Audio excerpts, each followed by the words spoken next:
Compass এবার জিতের সাহায্য নিয়ে ফ্যাক্টরিগুলির আসল মালিক যে অভিজিৎ আর উকিলের সেটা এবার পুলিশের হাতে ধরিয়ে দিল। হ্যাঁ বন্ধুরা, এমনটা হতে চলেছে আজকের পর্বে। বিস্তারিত জানতে ভিডিওটিতে লাইক দিয়ে চ্যানেলটিকে সাবস্ক্রাইব করে পুরো ভিডিওটি তোমরা দেখতে থাকো। গল্পের শুরুতে আমরা দেখতে পারবো উম, আহ, ক- কম্পাস পুজোর প্যান্ডেলের যে কাজ সেগুলি করতে থাকে। তখনই বিহান এসে বলতে লাগলো, সত্যি কি পুজোটা হবে নাকি আমি বুঝতে পারছি না। এদিকে তখনই মোনালিসা সেখানে চলে আসে আর এসে বলতে লাগলো, এ কম্পাস, পুজোর কাজে কি আমাদেরকে রাখবি না? আমরা কি পুজোর কাজ করতে পারবো না? তখন কম্পাস বলতে লাগলো, কেন পারবি না?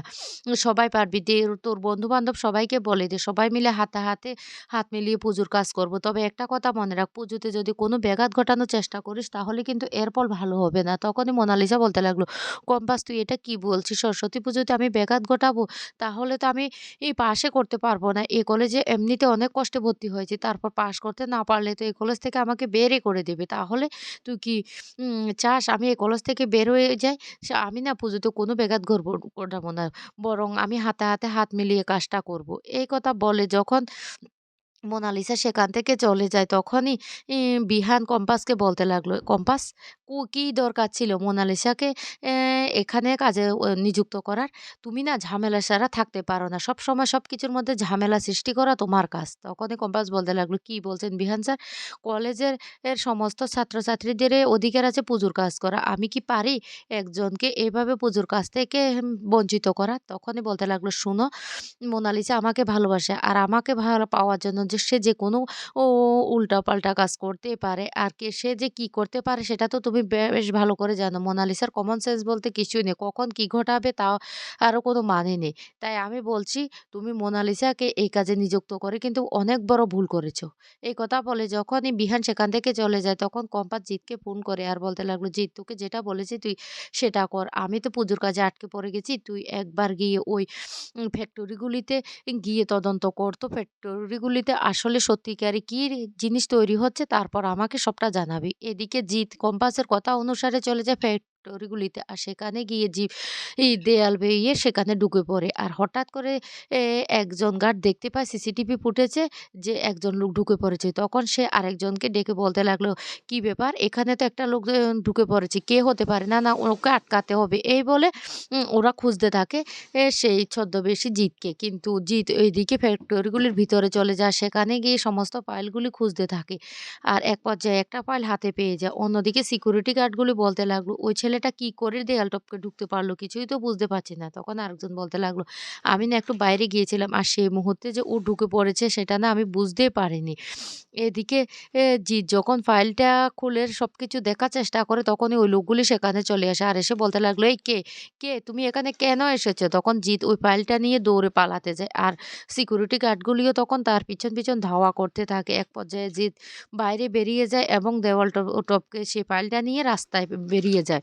এদিকে সিকিউরিটি গার্ডগুলি কি করবে কিছু বুঝতে পারে না। ওই লোক সিকিউরিটি গার্ডগুলি জিতের পিছন বাইরে পর্যন্ত ছুটে কিন্তু কিছুতে সেটা আ তাকে আর ধরতে পারে না। তখনই অভিজ্ঞান দত্তকে ফোন করে আর বলতে লাগলো যে ফাইলটা চুরি হয়ে গেছে। তখন অভিজ্ঞান দত্ত প্রচন্ড রেগে যায়। রেগে গিয়ে বলতে লাগলো, "তোমাদেরকে কেন রেখেছি? তোমরা কোথায় গিয়েছিলে? তোমাদেরকে না আর কাজে রাখবো না। কোনো কারণে যদি যে একবার প্রমাণ হয়ে যায় ওই ফ্যাক্টরিগুলির আমি মালিক তাহলে কি হবে তুমি বুঝতে পারছো?" এদিকে মোনালিসার মা সবটা শুনতে থাকে। আর বলতে লাগলো, "কম্পাস এখনো জানে না ফ্যাক্টরিগুলির মালিক যে আমি। আমি কিন্তু বেনামি ফ্যাক্টরিগুলি চালাচ্ছি। আর এগুলিতে যে এই গ্যাসটা আ হয়েছে সেটাও যদি জানতে পারে তাহলে কি হবে বুঝতে পারছো? না, না, তোমাদেরকে না আর রাখা যাবে না। তোমরা ঠিকঠাকভাবে কেউ কোনো কাজ করতে পারো না। কম্পাসকে এদিকে আমি পুজোর মধ্যে আটকে রেখেছি যাতে কোনো কিছু তদন্ত করতে না পারে। এখন কম্পাস যদি সে খবরটা পেয়ে যায় কি হবে?" এদিকে মোনালিসার মা সেটা জানতে পেরে বলতে লাগলো, "সর্বনাশ! আমাকে কম্পাসকে খবরটা দিতে হবে।" ওইদিকে অভিজ্ঞান দত্ত বলতে লাগলো, "কি করব এবার? না, না, আমার লোকদেরকে বলতে হবে যেকোনো প্রকারে ওই ছেলেটাকে ধরতে।" এদিকে কম্পাস তো পুজোর প্যান্ডেল নিয়ে ব্যস্ত। আর তখনই মোনালিসার মা বারবার করে কম্পাসকে ফোন করার চেষ্টা করে। অন্যদিকে দেখা যায় বাড়ি থেকে মেঘবালা আর বিহানের দাদা চা নিয়ে চলে আসে সবার জন্য। আর সবাইকে বলতে লাগলো, "এই তোমরা তো অনেক কাজ করেছো। এবার সবাই মিলে একসাথে কফি খাবো।" এই বলে সবাইকে কফিটা দিতে থাকে। কিন্তু মোনালিসার মা তখন সেই মুহূর্তে ফোন করলে কম্পাস ফোনটা রিসিভ করে না। কম্পাস কিছুই বুঝতে পারে না কারণ কম্পাস ফোনটা সাইলেন্ট করে রেখেছে। তখন মোনালিসার মা বলতে লাগলো, "কি ব্যাপার? আর এতবার ফোন করছি কম্পাস কেন ফোনটা রিসিভ করছে না? কি হয়েছে? মেয়েটা কি করছে সেটাই তো বুঝতে পারছি না।" অন্যদিকে দেখা যায় রাত্রে বেলা মোনালিসা বাড়ি থেকে বেরোবে আর তখনই অভিজ্ঞানবাবু বলতে লাগলো, "কি বলেছি ঠিক বুঝতে পেরেছো তো? যে কোনো প্রকারে কম্পাসকে পুজোর কাজে আটকে রাখবে। এমনিতে কম্পাস একটা ছেলেকে পাঠিয়েছে আমাদের ফ্যাক্টরিগুলিতে তদন্ত করার জন্য। আর ওই ছবিটা দেখো আমাকে পাঠিয়েছে সিকিউরিটি গার্ড।" আর তখনই মোনালিসা ছবিটা দেখে চিনে ফেলে আর বলতে লাগলো, "ওই তো ওই বদমাস ছেলেটা জিত যে কম্পাসের চামচা।" তখন বলতে লাগলো, "দাদু এবার কি হবে?" অভিজ্ঞানবাবু তখন বলতে লাগলো, "আমি আমার লোকদের বলেছি ওই ছেলেটাকে আটকাতে। যেকোনো প্রকারে ওই ছেলেটাকে আটকাতে হবে।" এইদিকে মোনালিসাকে বলতে লাগলো, "আমি যেভাবে বলেছি সেভাবে কিন্তু কম্পাসকে আটকে রাখবে। মনে থাকবে তো?" তখন মোনালিসা বলতে লাগলো, "দাদু তুমি একদম চিন্তা করবে না।" অন্যদিকে লুকিয়ে সমস্ত কথাটা মোনালিসার মা শুনতে থাকে আর বলতে লাগলো, "ও তাহলে মোনাকে দিয়ে এখন কম্পাসকে আটকানোর চেষ্টা করছে। না আমাকে কম্পাসকে যে এই খবরটা দিতে হবে। মেয়েটা কেন যে ফোনটা রিসিভ করছে না সেটাই তো বুঝতে পারছি না।" অন্যদিকে কম্পাস বলতে লাগলো, "এতক্ষণ হয়ে গেল জিৎ কোথায় আছে কিছুই তো বুঝতে পারছি না। না আমাকে একবার গিয়ে জিৎকে ফোনটা করতে হবে।" আর তখনই সেই মুহূর্তে চলে আসে মোনালিসার বন্ধুরা সেখানে। কিন্তু কম্পাসের বন্ধুরা মোনালিসার বন্ধুদেরকে কোনো কাজে হাত দিতে দেয় না। কম্পাস তখন বলতে লাগলো, "এই তোমরা এভাবে ঝগড়া করো না। আমরা এই বৎসর পুজোতে সবাই মিলে হাতে হাত মিলিয়ে পুজোর প্যান্ডেল তৈরি করব। তাই কোনো ঝগড়াঝাটি নয়। আমি বলেছি ওদেরকে আসতে।" তখন মোনালিসার ফ্রেন্ডরা বলতে লাগলো, "কেন? কেন ওরা কাজ করবে?" কম্পাস তখন বলতে লাগলো, "তা এটাই তো পুজোর আনন্দ। সবাই যদি একসাথে হাত মিলিয়ে কাজ করি।" এই বলে সবাই হাত মিলায়।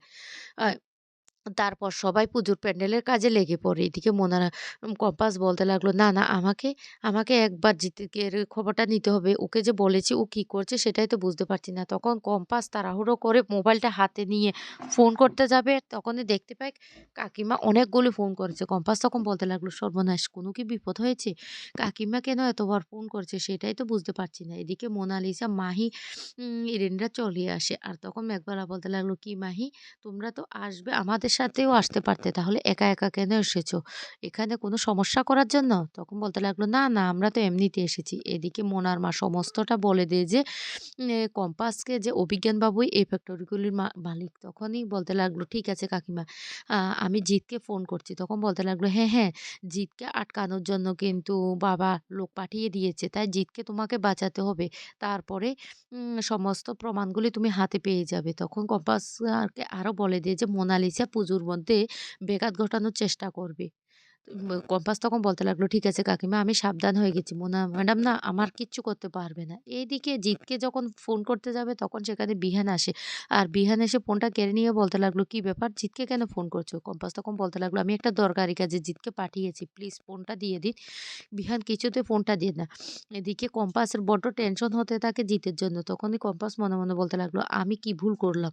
জিতকে একা পাঠানো আমার উচিত হয়নি। আমাকে না একবার যেতে হবে। জিত আবার কোনো বিপদে পড়েনি তো?" তখন কম্পাস ভাবতে থাকে। এরপরে সবার চোখ ফাঁকি দিয়ে কম্পাস বেরিয়ে যায়।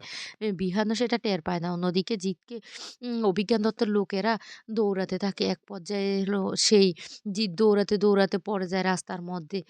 আর জিত পড়ে যাওয়ার সাথে জিতের হাত থেকে মোবাইলটাও পড়ে যায়। কিন্তু কম্পাস বারবার করে জিতকে ফোন করার চেষ্টা করে কিন্তু কিছুতে ফোনে পায় না। এরপরে কম্পাস গিয়ে জিতকে বাঁচিয়ে নেয় অভিজ্ঞান দত্তের লোকদের হাত থেকে। তারপরে সমস্ত প্রমাণগুলি ফাইল থেকে বের করে পুলিশের হাতে তুলে দেয় যে এই বেনামি ফ্যাক্টরিগুলির মালিক হলো অভিজ্ঞান আর উকিলের স্যার। আর সেটা দেখে চমকে যায় সেই বিহান। তো বন্ধুরা কেমন লাগলো আজকের পর্বটি?